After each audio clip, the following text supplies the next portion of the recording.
10 বছর আগে যে সিনেমা ইন্ডিয়ান বক্স অফিসের রেকর্ড তছনছ করেছিল, যার দ্বিতীয় কিস্তির জন্য 2 বছরের অপেক্ষাকে মুভি প্রেমীরা 2 যুগ মনে করেছিল।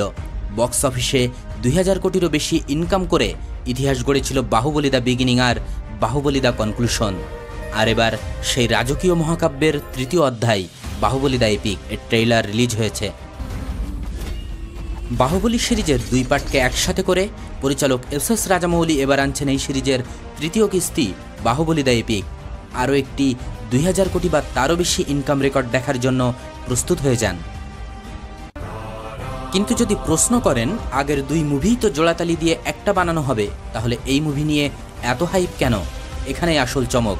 সব প্রশ্নের উত্তর জানতে ভিডিওটি শেষ পর্যন্ত দেখতে হবে। আর ভিডিও ভালো লাগলে লাইক, কমেন্ট আর সাবস্ক্রাইব করতে ভুলবেন না। আগের 2 পর্বের মোট সময় প্রায় 6 ঘন্টা, যেখানে বাহুবলী দ্য এপিকের মোট দৈর্ঘ্য হবে 3 ঘন্টা 44 মিনিট। মানে আগের 2 পর্ব থেকে বাদ যাবে অনেক অংশ, তবে এর সাথে সংযোজনও হবে অনেক কিছুই। এমনিতেই আমরা তো অফিসিয়াল আর আনঅফিসিয়াল ভুরি ভুরি রিমেক দেখে অভ্যস্ত, কিন্তু বাহুবলী তো ইন্ডিয়ান সিনেমার এক যুগের পরিবর্তনের প্রতীক। ইন্ডিয়ান সিনেমার একাল আর সেকালের মধ্যে পার্থক্য তৈরি করা বাহুবলী যদি কিছু যোগ বিয়োগ করেও ফিরে আসে, যেখানে প্রভাসের ডায়লগ ডেলিভারি, স্ক্রিন প্রেজেন্স আর নস্টালজিয়া তো থাকবেই। मुझे मारने वाला पैदा नहीं हुआ मामा। পরিচালক এস রাজামৌলির মাস্টার স্ট্রোক কাটাপ্পা বাহুবলী কো কিউ মারা, এই জাতীয় প্রশ্ন এবং ক্লাইম্যাক্স যেন ফাঁস না হয়ে যায়, সেজন্য পরিচালক 8 থেকে 10টি আলাদা প্লট শ্যুট করেছিলেন। এখানেই তিনি আসল খেলাটা দেখাবেন। নিয়ে আসতে পারেন ক্লাইম্যাক্সে বড় পরিবর্তন, যেখানে আগের না দেখানো ক্লাইম্যাক্সের মাধ্যমে 2 বাহুবলীকে একসাথেও দেখাতে পারেন। কাটাপ্পা বাহুবলী কো কিউ মারা হয়ে যেতে পারে কাটাপ্পা বাহুবলী কো কিউ নেহি মারা। ডায়লগের আসল রহস্য এবার নতুনভাবে উন্মোচিত হতে পারে।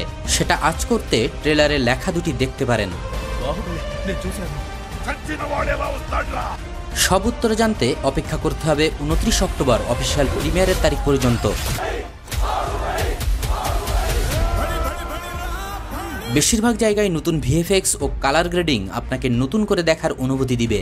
আর ভিজুয়ালগুলো আগের থেকে অনেক বেশি রিয়েলিস্টিক, দেখে মনে হবে যেন নতুন করে প্রথমবার বাহুবলী দেখছেন। শোনা যাচ্ছে কিছু গান বাদ যাবে, আর ইন্টারভেলের আগে থাকবে বাহুবলী দ্য বিগিনিং এর অংশ, আর ইন্টারভেলের পরে the conclusion. Rajamouli O প্রভাসের fanbase এই মুভির মাধ্যমে নতুন ইতিহাস লিখতে প্রস্তুত, যেখানে 31 অক্টোবর আরও একটি প্রভাস ঝড়ে কেঁপে উঠবে সিনেমা হল আর বক্স অফিস। ভিডিওটি শেষ পর্যন্ত দেখার জন্য ধন্যবাদ। This is the critics Bangla. See you in the next video.